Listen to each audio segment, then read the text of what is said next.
Dans le viseur, pour les bons, les bruts et les truands dans les sports au Togo. Dans le viseur, ou le billet de la radio sportive qui couvre de laurier les bons acteurs et de satire les mauvais. Dans le viseur, avec Franck Nouyama.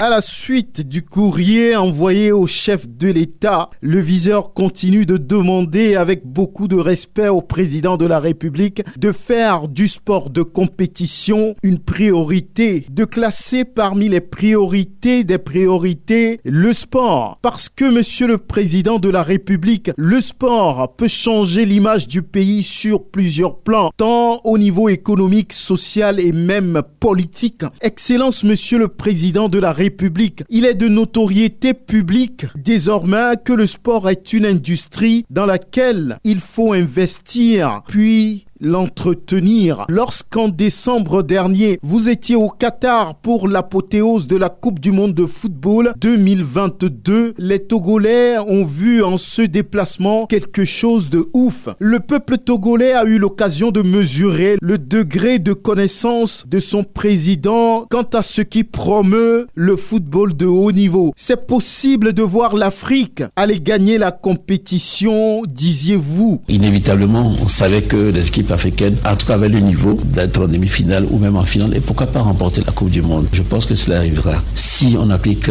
les mêmes méthodes, c'est-à-dire une bonne organisation, une bonne discipline avec des coachs africains. Je suis sûr qu'on pourra voir d'autres pays comme le Maroc arriver en demi-finale et aussi remporter la Coupe dans un avenir pas très lointain. Eh bien, Excellence Fort et Sozimna Nyasingbe, vous avez raison, et le mot organisation en football, comme dans les autres disciplines sportives, vaut son pesant d'or. Pour arriver à mettre en œuvre votre analyse, et comme le viseur l'a déjà souligné dans le précédent courrier adressé à votre excellence, il faut assez de moyens financiers. On a beau avoir la rhétorique, mais sans accompagnement financier digne de l'ambition que l'on a, ça n'aboutit pas. Aucun sacrifice n'est trop grand quand il s'agit de la jeunesse, a dit le père de la nation. Cela représente certainement aussi votre vision des choses. Il suffit de mettre la dose qu'il faut pour changer le cours des choses, monsieur le président. Voilà certainement pourquoi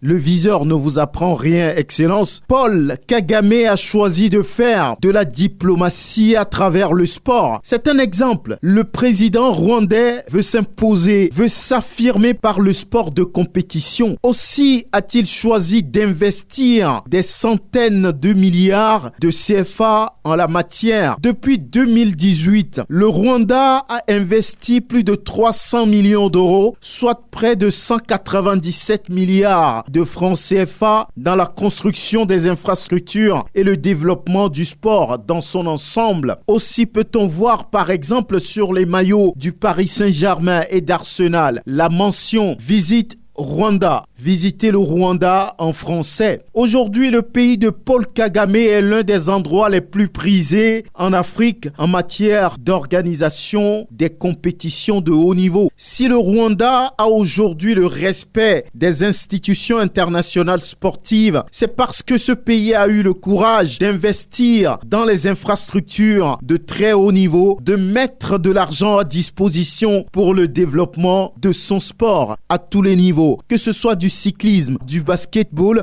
que ce soit du football, que ce soit tous les sports, le Rwanda répond présent. Monsieur le président de la République, vous pouvez faire de même avec tout le respect que le viseur vous doit. Vous pouvez offrir de tels cadeaux à la jeunesse togolaise. Monsieur le président, à très bientôt.